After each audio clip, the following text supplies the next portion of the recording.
Also known as the father of all the Olympians, Kronos has quite an extensive history in Greek mythology, and any show based on Greek gods would be incomplete without mentioning him. Recently, Kronos appeared as the overarching antagonist of the Netflix animated series Blood of Zeus, where he primarily wreaks havoc as the main villain of the third and final season. Father to Greek figures such as Zeus, Poseidon, and Hades, Kronos' timeline in the show was also inspired by the myths regarding his fall from grace as he fed on his children out of fear that they might overthrow him. Today we will explore his appearance across Blood of Zeus and tell you everything you need to know about Kronos, the Titan of Time. But before we go into our explanation, we have a very small request. If you like our content, please support us by subscribing to our channel. This is a small click for you, but for us it means a lot. Thank you. Let's begin. Eyes are filled with fear and disbelief, one battling the other.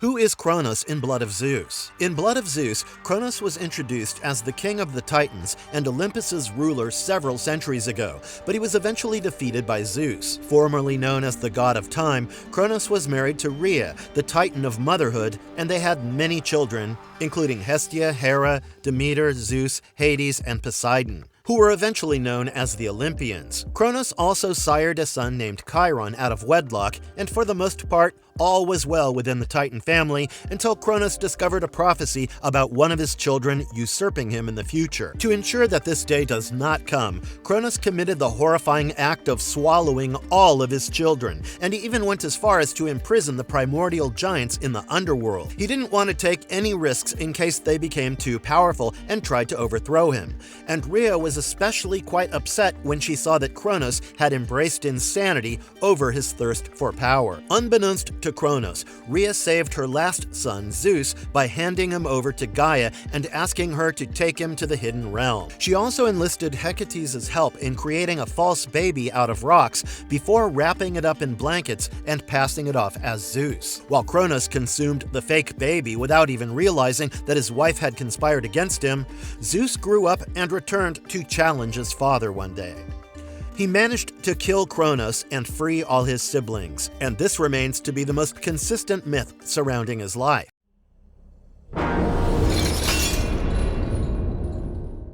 What is Kronos' origin story according to Blood of Zeus? In the Blood of Zeus animated series, Kronos was barely mentioned in the first season when Zeus told his own son, Heron, all about his origins. Zeus even confessed that he barely knew Kronos and that he had to kill him to free his siblings, and even blamed his father for the way he had turned out. In the second season, Kronos briefly appeared in a flashback sequence where Seraphim uses the water from the Lethe River to convince the guardians of Gaia's hidden realm to let him in.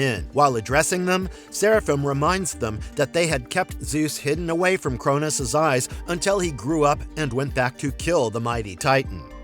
For the most part, it was assumed that Kronos was spending all eternity in Tartarus until the third season finally marked his release at the hands of Gaia and Typhon. However, we shall explore this in greater detail later, and let us now glance at his appearance and character design. You have no idea what fear is.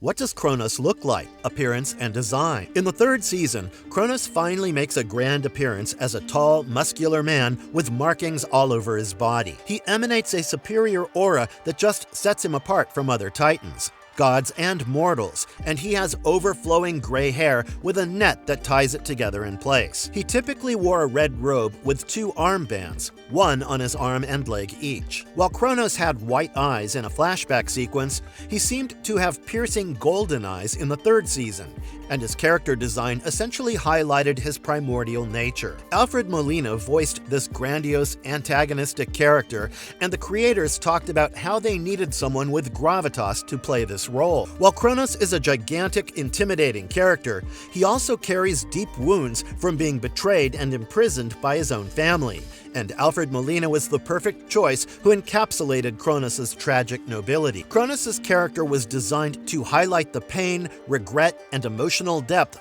that comes with being a villain, and Molina's approach to delivering his weighty monologues made him the perfect voice actor for this role.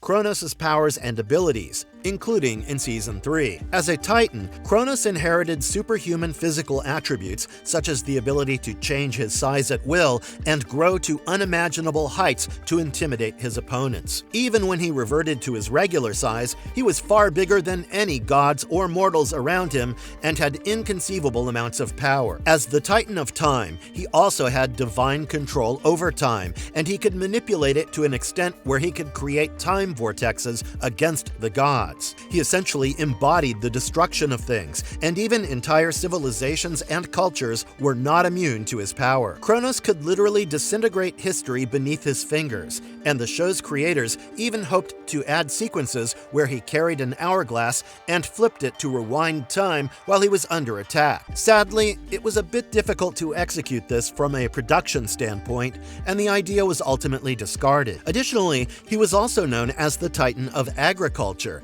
and he had ancestral knowledge on the correct ways to plow, sow, and cultivate crops. He could create furrows with the flick of his wrists and transform wild lands into fertile, cultivatable fields. In fact, it was even said that the first agricultural tools were forged under his command, and he also had divine authority over harvest timings. He could manipulate crops to ripen in no time, or even neglect them to wither when he was offended.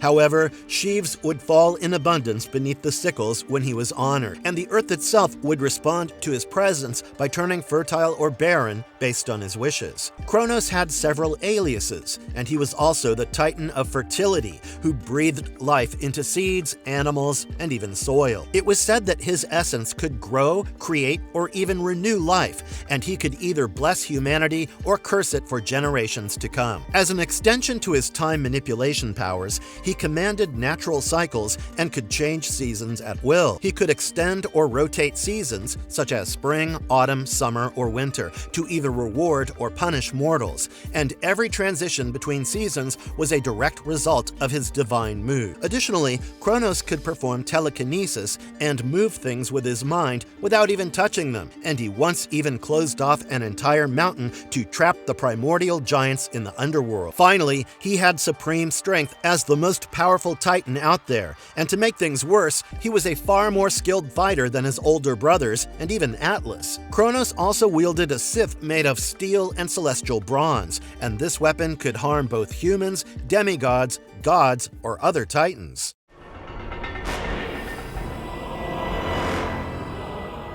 How was Kronos defeated or imprisoned? Before he makes an appearance in Season 3, it's revealed that Kronos was serving his eternal punishment in Tartarus until Gaia finally paid him a visit. As it turned out, she was quite sick of the gods' childish behavior, as they kept bickering and fighting with each other over selfish reasons. She even unleashed the beast known as Typhoon to destroy the gods once and for all, and Kronos does not seem surprised in the least that Gaia had turned to him for help. In fact, he even states that he expected her to come back to him after betraying him, while Gaia reveals that she is quite sad over the hatred he holds in his heart towards her.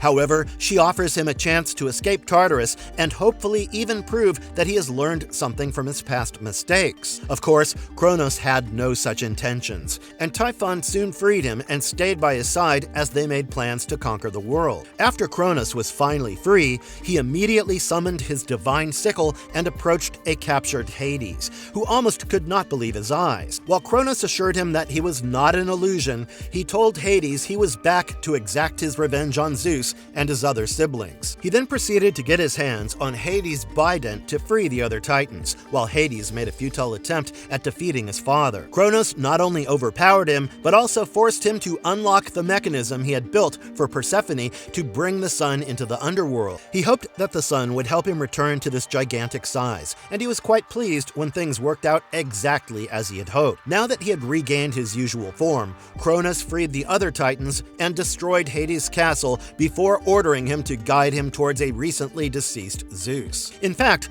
Kronos went as far as to strangle a projection of Persephone in front of Hades, threatening to destroy her forever if he did not reveal where Zeus was. While Persephone asked Hades to ignore Kronos' threats, Hades had a moment of weakness when Kronos mentioned his children, Zagreus and Melinoi.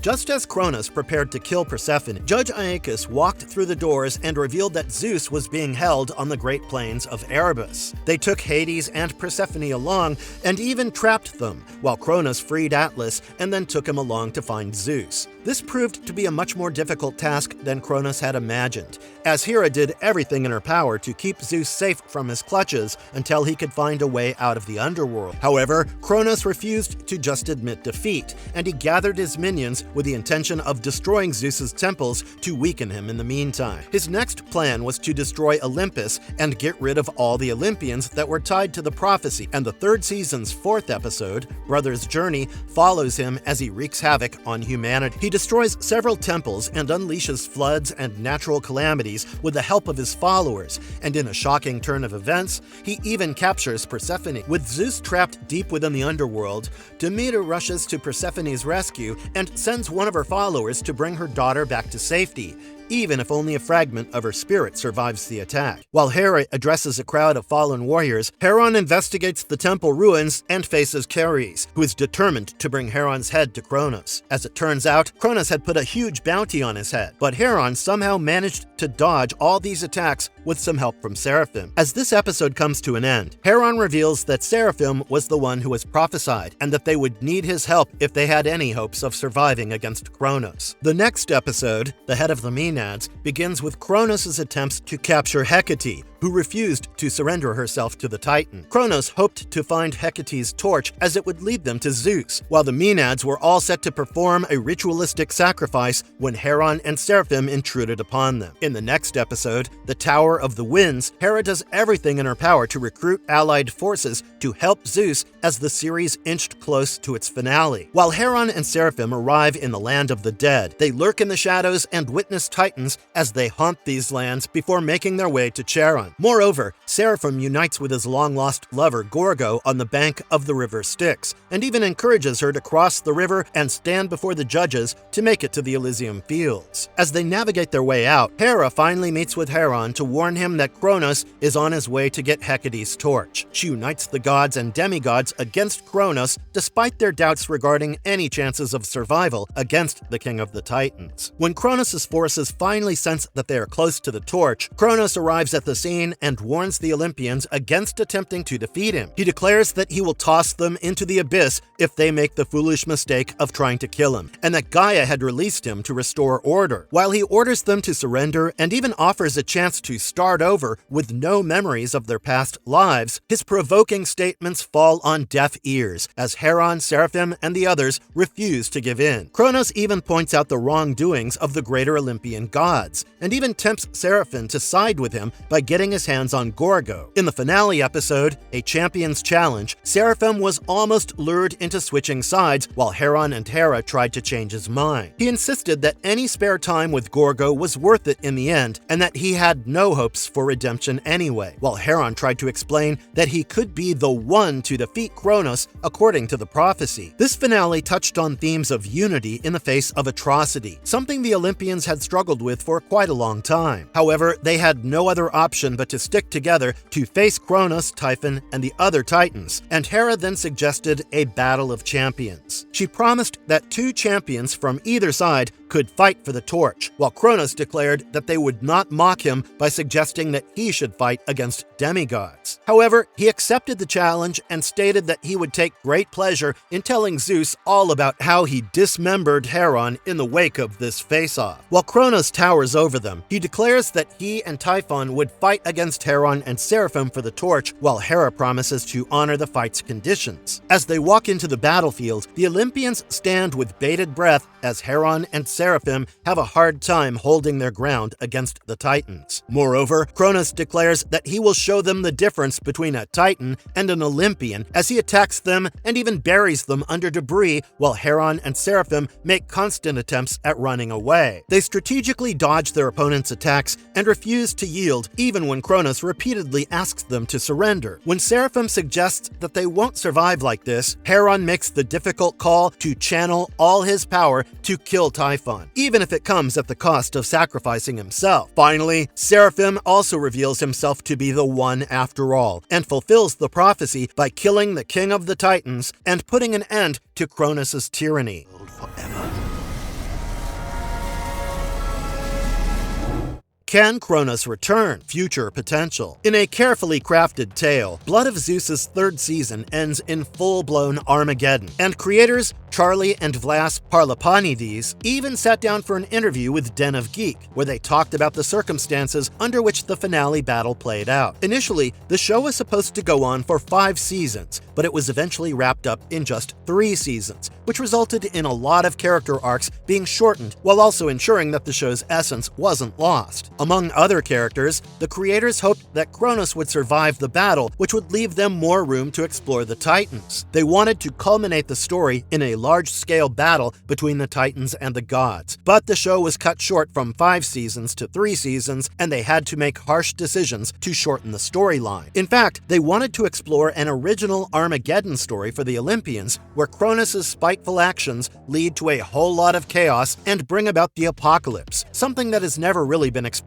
in Greek mythology. Unfortunately, these plans did not come to fruition, as the animated series was called off after just 3 seasons, and there's not a lot of hope for Kronos' return. While the creators are not optimistic about a spin-off series, they did talk about their plans to launch an entirely new show set against a Greek mythology backdrop, and we'll just have to wait and see if Kronos pops up somewhere.